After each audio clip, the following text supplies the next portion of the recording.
जय श्री राम। विष्णु पुराण की जय। 13वां अध्याय।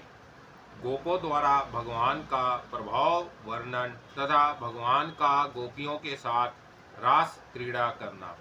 श्री प्राशर जी बोले, इंद्र के चले जाने पर लीला विहारी श्री कृष्णचंद्र को बिना प्रयास ही गोवर्धन पर्वत धारण करते देख गोपगण उनसे प्रीतिपूर्वक बोले, हे भगवान, हे महाभाग, आपने गिरिराज को धारण कर हमारी और गौओं की इस पर महान भय से रक्षा की है। हे तात, कहाँ आपकी यह अनुपम बाल लीला, कहाँ निंदित गोप जाति और कहाँ ये दिव्य कर्म। यह सब क्या है, कृपया हमें बतलाइए। आपने यमुना जल में कालिया नाग का दमन किया, धेनुकासुर को मारा और फिर यह गोवर्धन पर्वत धारण किया। आपके इन अद्भुत कर्मों से हमारे चित्त में बड़ी शंका हो रही है। हे अमित विक्रम, हम भगवान हरि के चरणों की शपथ करके आपसे सच सच कहते हैं कि आपके ऐसा बलवीर्य को देखकर हम आपको मनुष्य नहीं मान सकते। हे केशव, स्त्री और बालकों के सहित सभी व्रजवासियों की आप पर अत्यंत प्रीति है। आपका यह कर्म तो देवताओं के लिए भी दुष्कर है। हे कृष्ण, आपकी यह बाल्यावस्था विचित्र बलवीर और हम जैसे नीच पुरुषों में जन्म लेना, हे अमेयात्मन, ये सब बातें विचार करने पर हमें शंका में डाल देती हैं। आप देवता हो, दानव हो, यक्ष हो अथवा गंधर्व हो, इन बातों का विचार करने से हमें क्या प्रयोजन है। हमारे तो आप बंधु ही हैं, अतः आपको नमस्कार है। श्री प्राशर जी बोले, गोपगण के ऐसा कहने पर महामती कृष्णचंद्र कुछ देर तक चुप रहे और फिर कुछ पढ़ने जड़ने कोप पूर्वक इस प्रकार कहने लगे। श्री भगवान ने कहा, हे गोपगण, यदि आप लोगों को मेरे संबंध से किसी प्रकार की लज्जा ना हो तो मैं आप लोगों से प्रशंसनीय हूँ। इस बात का विचार करने की क्या आवश्यकता है। यदि मुझ में आपकी प्रीति है और यदि मैं आपकी प्रशंसा का पात्र हूँ तो आप लोग मुझ में बांधव बुद्धि ही करें। मैं ना देव हूँ, ना गंधर्व हूँ, ना यक्ष हूँ और ना दानव हूँ। मैं तो आपके बांधव रूप से ही उत्पन्न हुआ हूँ। आप लोगों को इस विषय में और कुछ विचार ना करना चाहिए। श्री प्राशर जी बोले, हे महाभाग, श्री हरि के प्रणय कोपयुक्त होकर कहे हुए इन वाक्यों को सुनकर वह समस्त गोपगण चुपचाप वन को चले गए। तब श्री कृष्ण चंद्र ने निर्मल आकाश, शार चंद्र की चंद्रिका और दिशाओं को सुरभित करने वाली विकसित कुमुदनी तथा वनखंडी को मुखर मधुकरों से मनोहर देकर गोपियों के साथ रमन करने की इच्छा की। उस समय बलराम जी के बिना ही श्री मुरली मनोहर स्त्रियों को प्रिय लगने वाला अत्यंत मधुर अस्फुट एवं मृदुल पद ऊंचे और धीमे स्वर से गाने लगे। उनकी उस सुरम्य गीत ध्वनि को सुनकर गोपियां अपने घरों को छोड़कर तत्काल यहाँ श्री मधुसूदन थे वहां चली आई। वहां आकर कोई गोपी तो उनके स्वर में स्वर मिलाकर धीरे धीरे गाने लगी और कोई मन ही मन उन्हीं का स्मरण करने लगी। कोई हे कृष्ण ऐसा कहती हुई लज्जावश सकुचित हो गई और कोई प्रेमोन्मादिनी होकर तुरंत उनके पास जा खड़ी हुई। कोई गोपी बाहर गुरुजनों को देखकर अपने घर में ही रहकर आंख मूंद कर तन्मय भाव से श्री गोविंद का ध्यान करने लगी तथा कोई गोप कुमारी जगत के कारण पर ब्रह्मा स्वरूप श्री कृष्ण चंद्र का चिंतन करते करते प्राणपान के रुक जाने से मुक्त हो गई, क्योंकि भगवत यान के विमल आह्लाद से उसकी समस्त पुण्य राशि क्षीण हो गई और भगवान की अप्राप्ति के महान दुख से उसके समस्त पाप लीन हो गए थे। गोपियों से घिरे हुए रसाम्भ रूप रस के लिए उत्कंठित श्री गोविंद ने उस शरचंद्र सुशोभिता रात्रि को सम्मानित किया। उस समय भगवान कृष्ण के अन्यंत्र चले जाने पर कृष्ण चेष्टा के अधीन हुई गोपियां यूथ बनाकर वृंदावन के अंदर विचरने लगी। कृष्ण में निबंध चित हुई वह व्रजांगनाएं परस्पर इस प्रकार वार्तालाप करने लगी, मैं ही कृष्ण हूँ, देखो कैसी सुंदर चाल से चलता हूँ, तनिक मेरी गति तो देखो। दूसरी कहती, कृष्ण तो मैं ही हूँ, आहा मेरा गाना तो सुनो। कोई अन्य गोपी भुजाएं ठोक कर बोल उठती, अरे दुष्ट कालिया, मैं कृष्ण हूँ, तनिक ठहर तो जा। ऐसा कहकर वह कृष्ण के सारे चरित्रों का लीला पूर्वक अनुसरण करने लगती। कोई और गोपी कहने लगती, अरे गोवगण, मैंने गोवर्धन धारण कर लिया है, तुम वर्षा से मत डरो, निरशंक होकर इसके नीचे आकर बैठ जाओ। कोई दूसरी गोपी कृष्ण लीलाओं का अनुसरण करती हुई बोलने लगती, मैंने धेनुकासुर को मार दिया है, अब यहाँ गौए सब छंद होकर विचरे। इस प्रकार समस्त गोपियां श्री कृष्ण चंद्र की नाना प्रकार की चेष्टाओं में व्याग्र होकर साथ साथ अति सुरम्य वृंदावन के अंदर विचरने लगी। खिले हुए कमल जैसे नेत्रों वाली एक सुंदरी गोपांगना सर्वांग में पुलकित हो पृथ्वी की ओर देखकर कहने लगी, अरे आली, ये लीला ललित गामी कृष्ण चंद्र के ध्वजा, व्रज, अंकुश और कमल आदि की रेखाओं से सुशोभित पद चिन्ह तो देखो, और देखो उनके साथ कोई पुण्यवती मदमाती युवती भी आ गई है। उसके ये घने छोटे छोटे और पतले चरण चिन्ह दिखाई दे रहे हैं। जहाँ निश्चय ही दामोदर ने ऊंचे होकर पुष्प चयन किए हैं, इसी कारण यहाँ उन महात्मा के चरणों के केवल अग्रभाग ही अंकित हुए हैं। जहाँ बैठकर उन्होंने निश्चय ही किसी बड़भागिनी का पुष्पों से श्रृंगार किया है। अवश्य ही उसने अपने पूर्व जन्म में सर्वात्मा श्री विष्णु भगवान की उपासना की होगी। और यह देखो, पुष्प बंधन के सम्मान से गर्विता होकर उसके मान करने पर श्री नंदन उसे छोड़कर इस मार्ग से चले गए हैं। हरि सखियों, देखो जहाँ कोई नितंब भार के कारण मंदगामिनी गोपी कृष्ण चंद्र के पीछे पीछे गई है, वह अपने गंतव्य स्थान को तीव्र गति से गई है। इसी से उसके चरण चिन्हों के अग्रभाग कुछ नीचे दिखाई देते हैं। जहाँ वह रस्सी उनके हाथ में अपना पानी पल्लव देकर चली है, इसी से उसके चरण चिन्ह पराधीन से दिखाई देते हैं। देखो, यहाँ से उस मंदगामिनी के निराश होकर लौटने के चरण चिन्ह दिख रहे हैं। मालूम होता है उस धूर्त ने केवल कर स्पर्श करके उसका अपमान किया है। जहाँ कृष्ण ने अवश्य उस गोपी से कहा है, मैं शीघ्र ही जाता हूँ, पुनः तेरे पास लौट आऊँगा, इसलिए जहाँ उनके चरणों के चिन्ह शीघ्र गति से दिख रहे हैं, यहाँ से कृष्णचंद्र गहन वन में चले गए हैं। इसी से उनके चरण चिन्ह दिखलाई नहीं देते। अब सब लौट चलो, इस स्थान पर चंद्रमा की किरणें नहीं पहुंच सकती।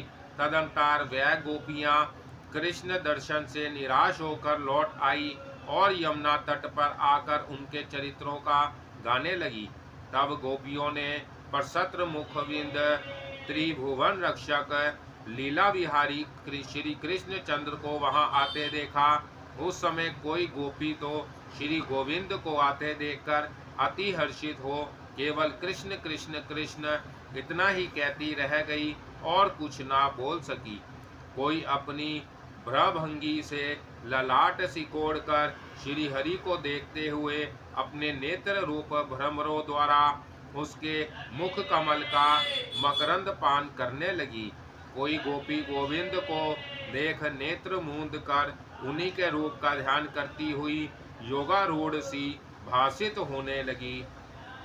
तब श्री माधव किसी से प्रिय भाषण करके, किसी की ओर ब्रूभंगी से देखकर और किसी का हाथ पकड़कर उन्हें मानने लगे। फिर उदार चित्त श्री हरि ने उन प्रसन्न चित्त गोपियों के साथ रास मंडल बनाकर आदर पूर्वक रमण किया, किंतु उस समय कोई भी गोपी कृष्ण चंद्र की साधित्री को ना छोड़ना चाहती थी। इसलिए एक ही स्थान पर स्थित रहने के कारण रसोचित मंडल ना बन सका। तब उन गोपियों में से एक एक का हाथ पकड़कर श्री हरि ने रास मंडल की रचना की। उस समय उनके कर स्पर्श से प्रत्येक गोपी की आंखें आनंद से मूंद जाती थी। तदंतर रास क्रीड़ा आरंभ हुई। उसमें गोपियों के चंचल कंकणों की झनकार होने लगी और फिर क्रमशः शारदृण संबंधी गीत होने लगे। उस समय कृष्ण चंद्र चंद्रमा चंद्रिका और कुमुदवन संबंधी गान करने लगे, किंतु गोपियों ने तो बारंबार केवल कृष्ण नाम का ही गान किया।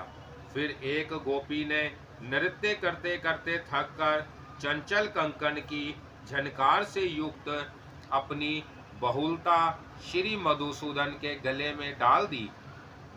किसी निपुण गोपी ने भगवान के गान की प्रशंसा करने के बहाने भुजा फैलाकर श्री मधुसूदन को आलिंगन करके चूम लिया। श्री हरि भुजाएं गोपियों के कपोलों का चुंबन पाकर उन कपोलों में उल्का वाली रूप धारने की उत्पत्ति के लिए सवेद रूप जल के मेघ बन गई। कृष्णचंद्र जितने उच्च स्वर से रसोचित गान गाते थे, उससे दूने शब्द से गोपियां धन्य कृष्ण की ही ध्वनि लगा रही थी। भगवान के आगे जाने पर गोपियां उनके पीछे जाती और लौटने पर सामने चलती। इस प्रकार वह अनुलोम और प्रतिलोम गति से श्री हरि का साथ देती थी। श्री मधुसूदन भी गोपियों के साथ इस प्रकार रास क्रीड़ा कर रहे थे कि उनके बिना एक क्षण भी गोपियों को करोड़ों वर्षों के समान बीतता था। वह रास रसिक गोपंगनाएं पति माता पिता और भ्राता आदि के रोकने पर भी रात्रि में श्री श्याम सुंदर के साथ विहार करती थी। शत्रुहंता अमे आत्मा श्री मधुसूदन भी अपनी किशोरावस्था का मान करते हुए रात्रि के समय उनके साथ रमन करते थे। वह सर्वव्यापी ईश्वर श्री कृष्ण चंद्र गोपियों में, उनके पतियों में तथा समस्त प्राणियों में आत्मस्वरूप से वायु के समान व्यापक थे। जिस प्रकार आकाश अग्नि पृथ्वी जल वायु और आत्मा समस्त प्राणियों में व्यापक है, उसी प्रकार वह भी सब पदार्थों में व्यापक है। जय श्री राम। विष्णु पुराण की जय। 14वां अध्याय। वृषभासुर का वध। श्री पराशर जी बोले, एक दिन स्वयं काल के समय जब श्री कृष्ण चंद्र रास क्रीड़ा में आसक्त थे, अरिष्ट नामक एक मदोन्मत्त असुर सबको भयभीत करता व्रज में आया।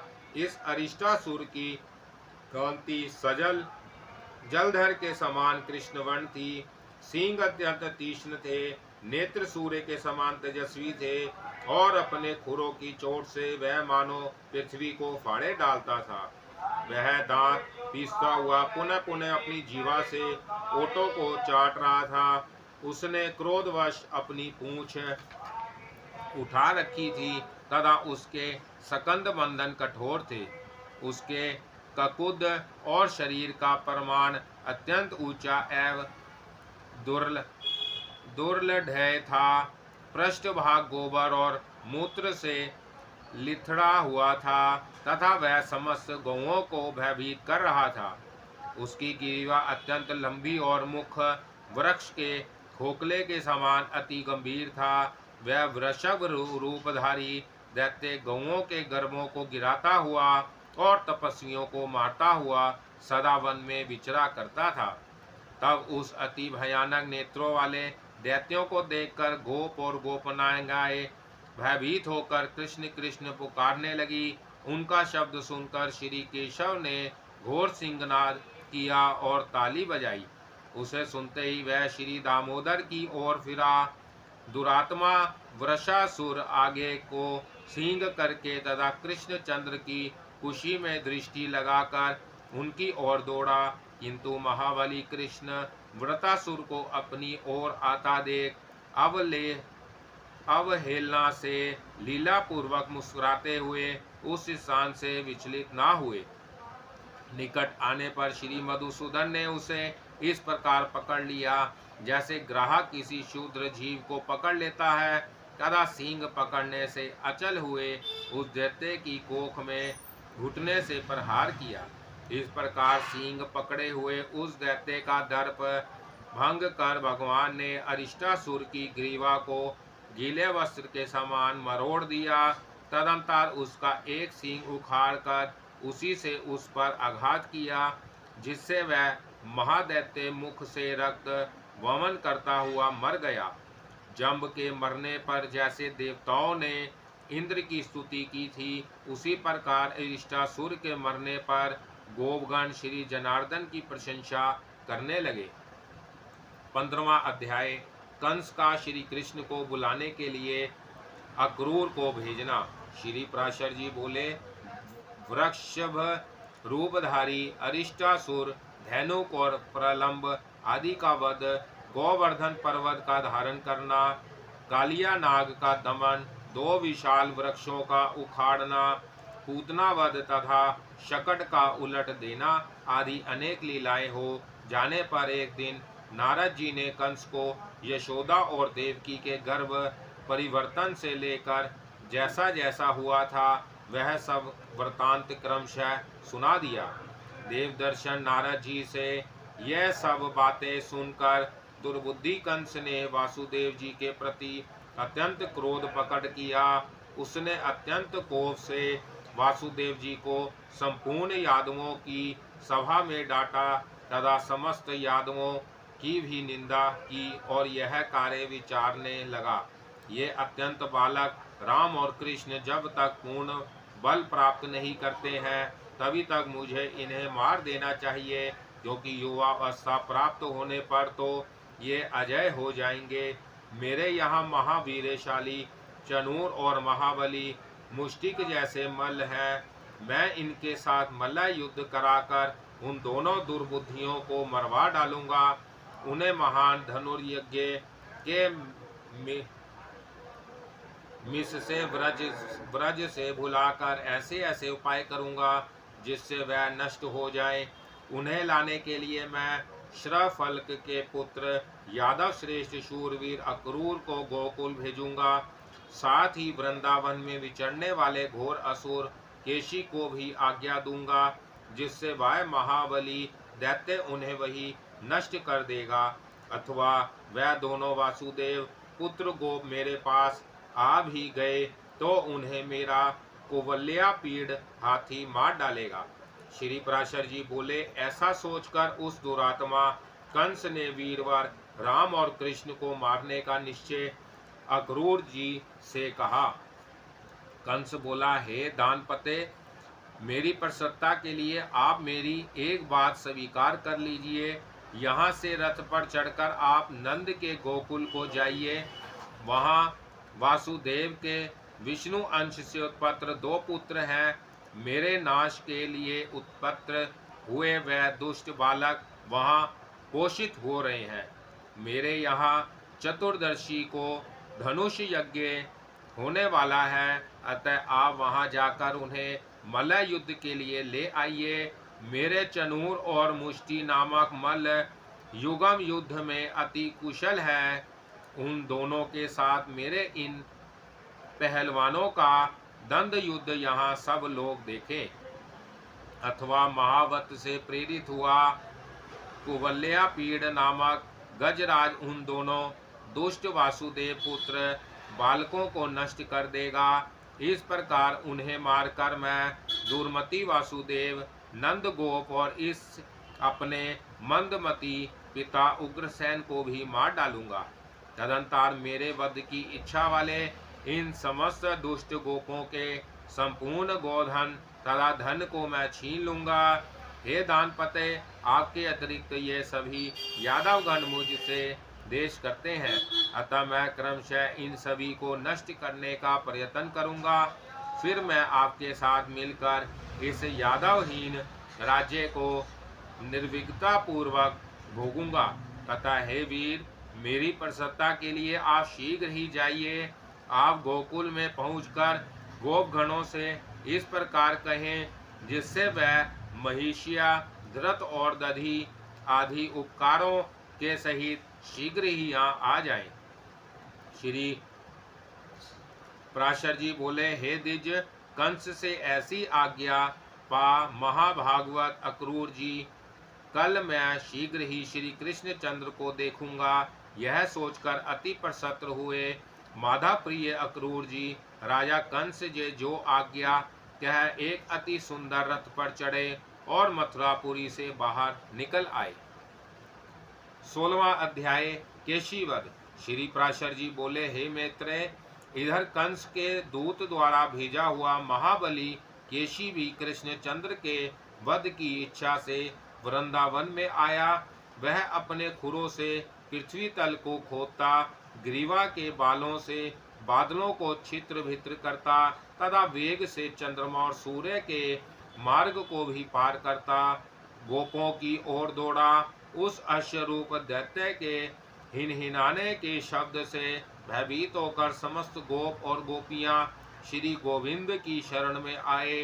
तब उनके त्राही त्राही शब्द को सुनकर भगवान कृष्ण चंद्र सजल मेघ की गर्जना के समान गंभीर वाणी से बोले, हे गोपालगण, आप लोग केशी से न डरे, आप तो गोप जाति के हैं। फिर इस प्रकार भयभीत होकर आप अपने वीरोचित पुरुषार्थ का लोभ क्यों करते हैं? यह अल्पवीर हिनहिनाने से आतंक फैलाने वाला और नाचने वाला दुष्ट अक्ष जिस पर राक्षसगण बलपूर्वक चढ़ा करते हैं, आप लोगों का क्या बिगाड़ सकता है? अरे दुष्ट, इधर आ। पिनाकधारी वीरभद्र ने जिस प्रकार पूषा के दांत उखाड़े थे, उसी प्रकार मैं कृष्ण तेरे मुख से सारे दांत गिरा दूंगा। ऐसा कहकर श्री गोविंद उछल कर केशी के सामने आए और वह अक्ष रूपधारी दैत्य भी मुंह खोकर उनकी ओर दौड़ा। तब जनार्दन ने अपनी बाँह फैलाकर उस अश्व रूपधारी दुष्ट दैत्य के मुख में डाल दी। केशी के मुख में धुसी हुई भगवान कृष्ण की बाहु से टकराकर उसके समस्त दांत शुभ्र मेघ खंडों के समान टूटकर बाहर गिर पड़े। हे द्विज, उत्पत्ति के समय से ही उपेक्षा की गई व्याधि जिस प्रकार नाश करने के लिए बढ़ने लगती है, उसी प्रकार केशी के देह में प्रविष्ट हुई कृष्ण चंद्र की भुजा बढ़ने लगी। अंत में ओठों के फट जाने से वह फैन सहित रुधिर वमन करने लगा और उसकी आंखें स्नायु बंधन के ढीले हो जाने से फूट गई। तब वह मल मूत्र छोड़ता हुआ पृथ्वी पर पैर पटकने लगा। उसका शरीर पसीने से भरकर ठंडा पड़ गया और वह निश्रेष्ठ हो गया। इस प्रकार श्री कृष्ण चंद्र की भुजा से जिसके मुख का विशाल रंध्र फैलाया गया है, वह महान असुर मरकर व्रजपात से घिरे हुए वृक्ष के समान दो खंड होकर पृथ्वी पर गिर पड़ा। केशी के शरीर के वह दोनों खंड, दो पांव, आधी पीठ, आधी मूछ तथा एक एक कान, आंख और नसिका रंध्र के सहित सुशोभित हुए। इस प्रकार केशी को मारकर प्रसन्न चित्र गवाल बालों से घिरे हुए श्री कृष्ण चंद्र बिना श्रम के स्वास्थ्य चित्त से हंसते हुए वहीं खड़े रहे। केशी के मारे जाने से विस्मित हुए गोप और गोपियों ने अनुराग व अत्यंत मनोहर लगने वाले कमल नयन श्री श्याम सुंदर की स्तुति की। हे विप्र, उसे मरा देख मेघ पटल में छिपे हुए श्री नारद जी हर्षित चित्त से कहने लगे, हे जगन्नाथ, हे अच्युत, आप धन्य हैं, धन्य हैं। आहा, अपने देवताओं को दुख देने वाले इस केशी को लीला से ही मार डाला। मैं मनुष्य और अक्ष के इस पहले और कहीं ना होने वाले युद्ध को देखने के लिए ही अत्यंत उत्कंठित होकर स्वर्ग से यहाँ आया था। हे मधुसूदन, आपने अपने इस अवतार में जो जो कर्म किए हैं उनमें उनसे मेरा चित्त अत्यंत विस्मित और संतुष्ट हो रहा है। हे कृष्ण, जिस समय यह अक्ष अपनी सटाओं को हिलाता और हिंसता हिंसता हुआ आकाश की ओर देखता था, तो इससे संपूर्ण देवगण और इंद्र भी डर जाते थे। हे जनार्दन, आपने इस दुष्टात्मा केशी को मारा है, इसलिए आप लोक में केशव नाम से विख्यात होंगे। हे केशनी केशिनीशूदन, आपका कल्याण हो। अब मैं जाता हूँ। परसों कंस के साथ आपका युद्ध होने के समय मैं फिर आऊँगा। हे पृथ्वीधर, अनुगामियों सहित उग्रसेन के पुत्र कंस के मारे जाने पर आप पृथ्वी का भार उतार देंगे। हे जनार्दन, उस समय मैं अनेक राजाओं के साथ आप आयुष्मान पुरुष के लिए हुए अनेक प्रकार के युद्ध देखूंगा। हे गोविंद, अब मैं जाना चाहता हूँ। आपने देवताओं का बहुत बड़ा कार्य किया है, आप सभी कुछ जानते हैं। आपका मंगल हो। मैं जाता हूँ। तदंतर नारद जी के चले जाने पर गोगण से सम्मानित गोपियों के नेत्रों के एकमात्र दृश्य श्री कृष्णचंद्र ने ग्वाल बालों के साथ गोकुल में प्रवेश किया।